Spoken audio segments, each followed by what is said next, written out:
야곱이 20년간 처가 생활하면서도 온갖 고생을 하면서도 하나님의 귀한 은혜로 말미암아 많은 자녀와 부를 축적했습니다.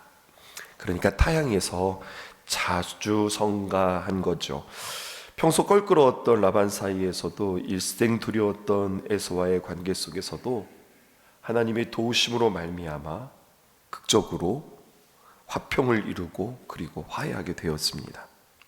모든 관계에 청산하고 그들이 세겜에 정착했습니다. 이제 고생 끝났으니 이제 좀 다리 쭉 펴고 꽃길 걸을 것이다 생각했는데 청청병력과 같은 소식을 전하죠. 지난주 우리 주말에 만났던 말씀들인데 전혀 예상치 못했던 문제가 터집니다. 그가 가진 모든 것들을 잃을 고비를 만나게 되어지죠. 그리고 여러 가지 그 딸의 디나의 강간의 이야기들도 그들을 만나게 되었습니다. 야곱은 이제까지 밖의 문제였어요. 밖의 문제만 잘 해결되어지면 된다고 생각했는데 내부 안에 문제가 생긴 겁니다. 야곱의 딸 디나가 성폭행을 당하고 이로 인하여서 야곱의 아들들이 할례를 도구 삼아 부족 전체를 징벌합니다. 그랬더니 또 문제가 벌어지고 맙니다. 이로 인하여서 또 하몰과 그의 아들 세겜과 혈맹 관계에 있었던 모든 부족들이 일어나 야곱의 가문들을 몰살시키려고 하는 겁니다. 그러니까 문제가 점점 더 커지죠. 절대절명의 시간에 용케 야곱은 문제를 대처하는 법을 알고 있었습니다.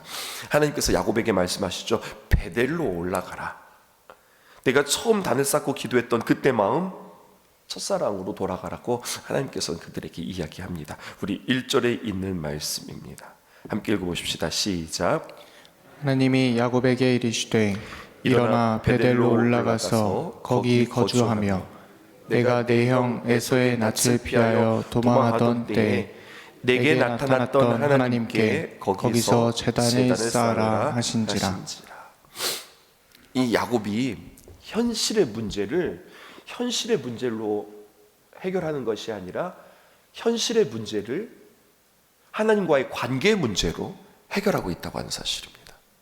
이게 키포인트입니다.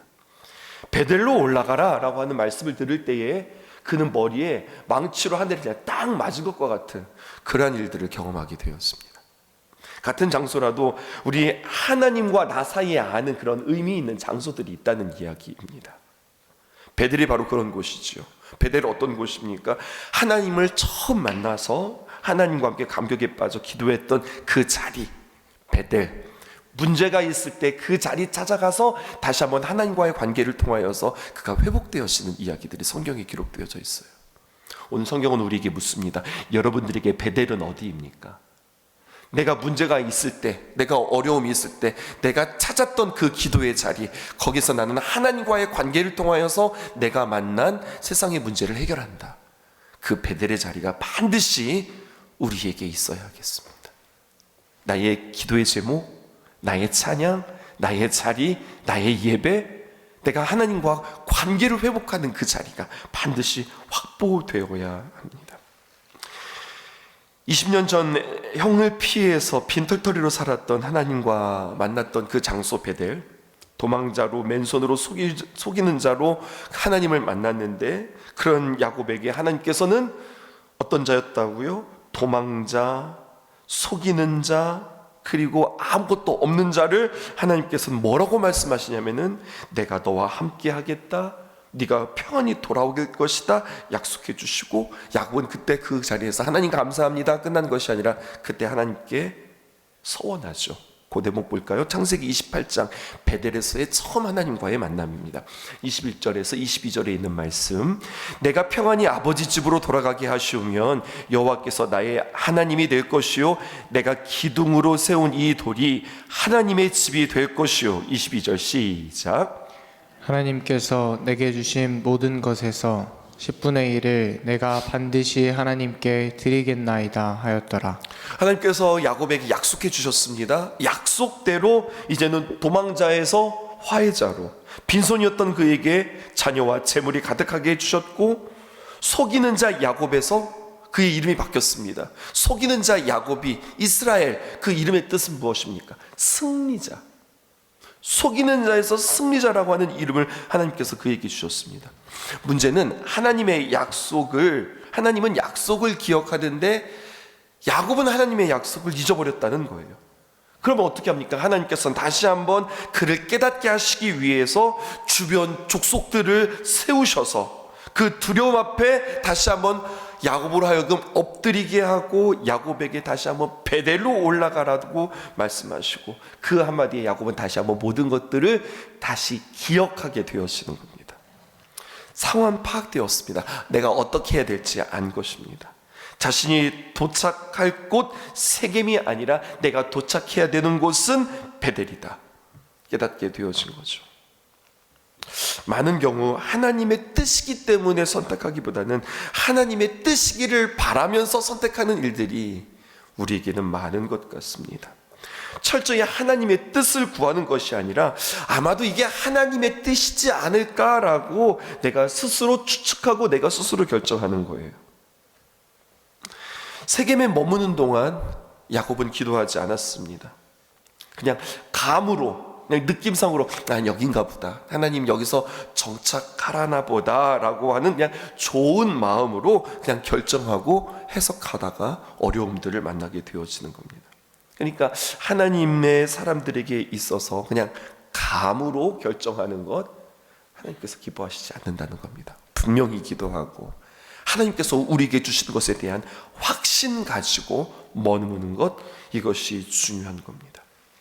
감사하게도 영적 인도자의 그 사명을 다시 한번 되찾는 이야기가 성경에 기록되어져 있어요. 그리고 그것을 되찾는 것은 자기가 고민하고 애써서 되찾는 것이 아니라 하나님께서 찾게 하시는 거죠.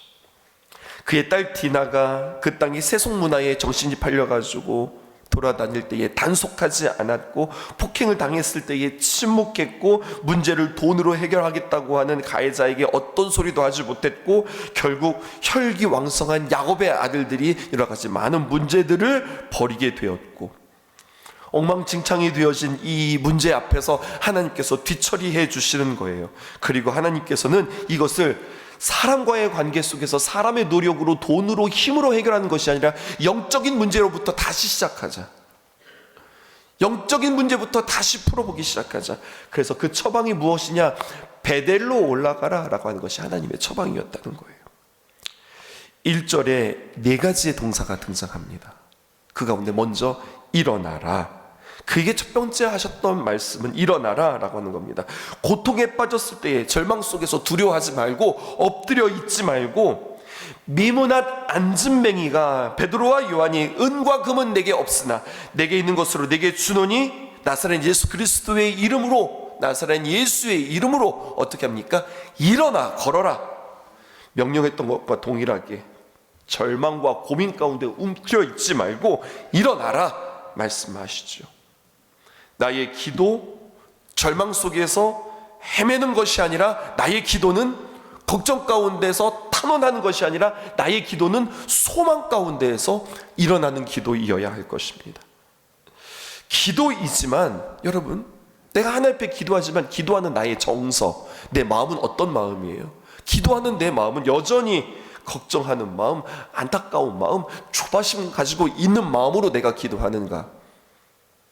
기도하니 하나님 해결해 주신다, 하나님 이끌어 주신다, 하나님 우리에게 반드시 우리의 생각보다 더 크신 것들로 우리에게 갚아주신다 라고 하는 소망 가운데 믿음 가지고 그 정서를 가지고 기도하려. 기도하는 게 중요한 게 아니에요. 어떤 마음으로 기도하는가? 기도는 하는데 여전히 마음 가운데는 근심과 걱정으로 기도할 수 있단 말입니다. 소망 가운데 기도할 수 있는, 그래서 일어나라 라고 하는 이 뜻이 여러분들에게 해석되었으면 좋겠습니다. 두 번째 동사, 베델로 올라가서입니다.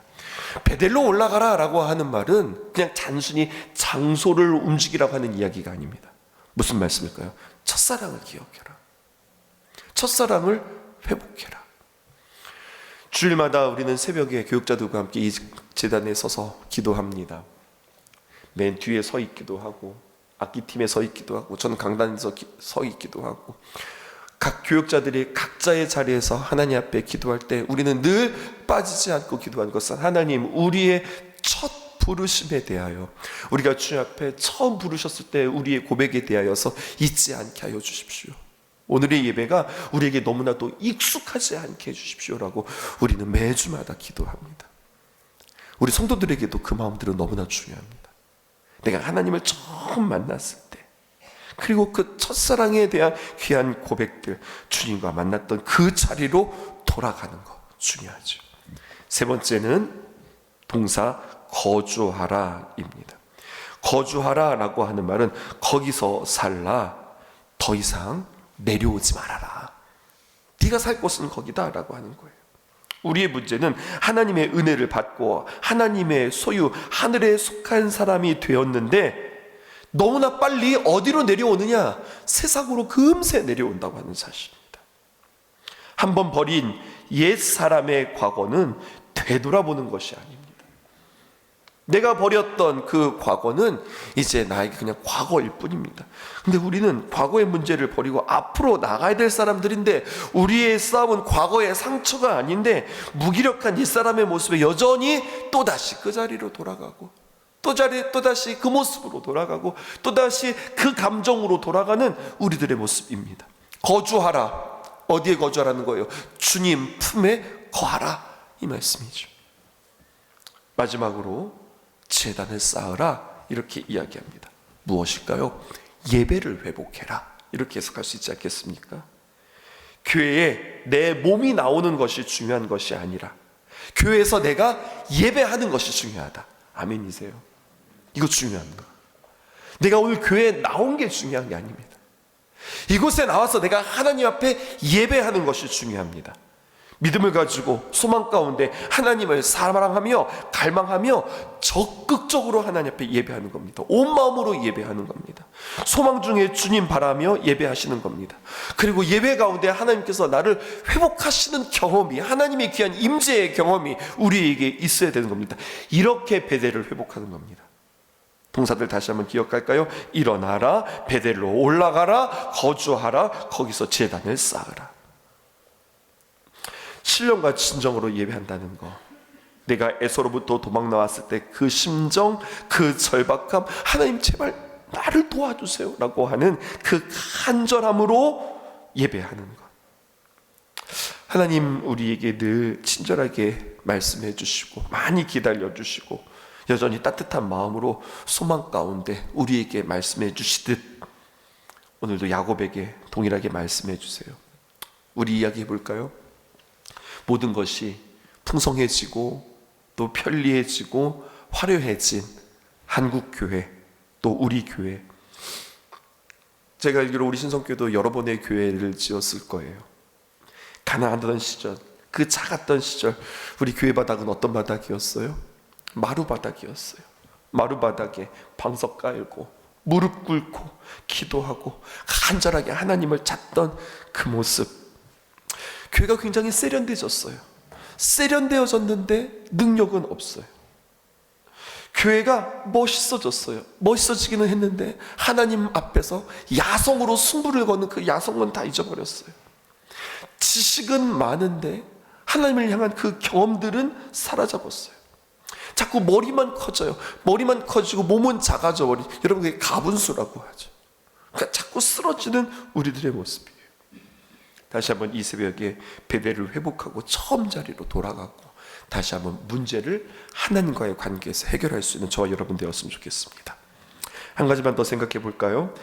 야곱의 경우를 본다면 모든 장소에 이동해서 하나님의 인도하심 따라서 깨닫게 되고 또 발견하게 되어지고 움직이게 되어지죠.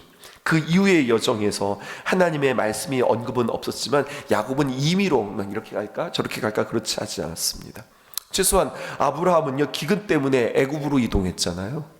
그런데 야곱은 그렇게 하지는 않았어요. 하나님의 꾸중을 듣거나 거기서 어떤 무리를 일으켰거나 그러한 사건은 본문에 없습니다.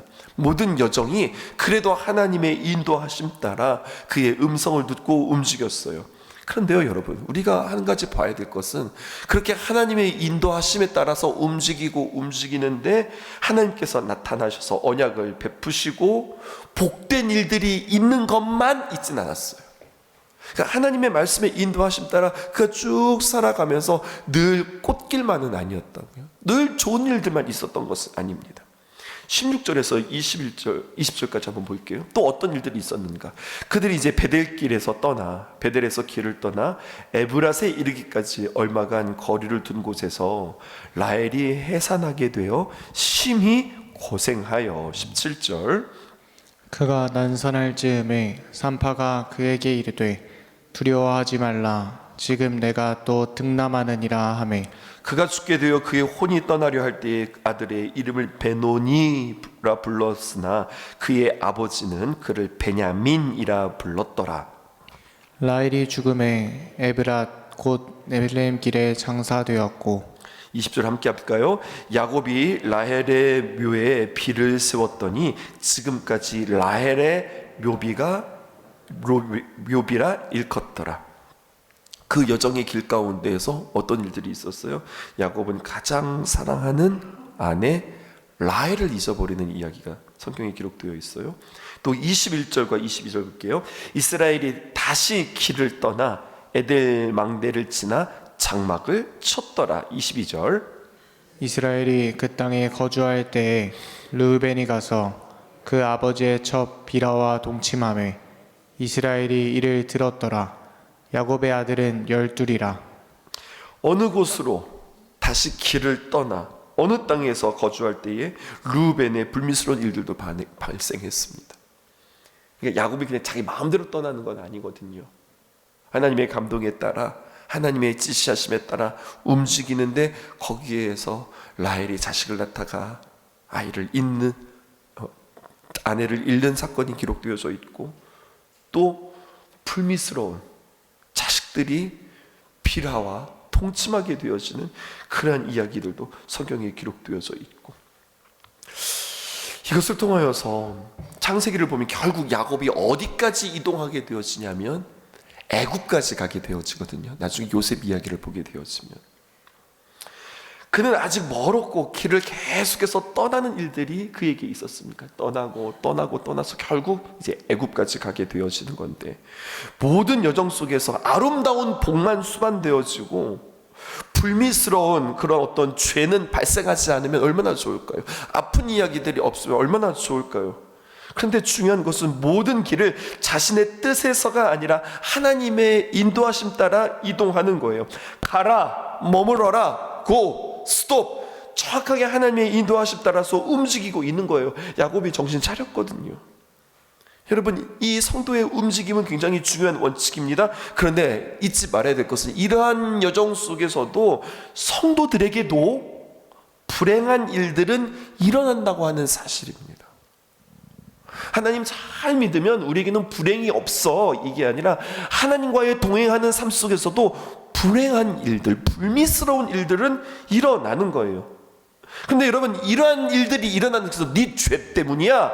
죄 때문에 일어나는 것이 아니라 하나님의 어떤 징벌이 아니라 이러한 시간들을 통해서 우리는 또다시 한번 경성하고 또다시 한번 우리 자신들을 정결하게 하고 다시 한번 하나님과의 관계를 돈독하게 하기 위한 하나님의 깨우치심이라고 하는 사실을 기억하셔야 해요.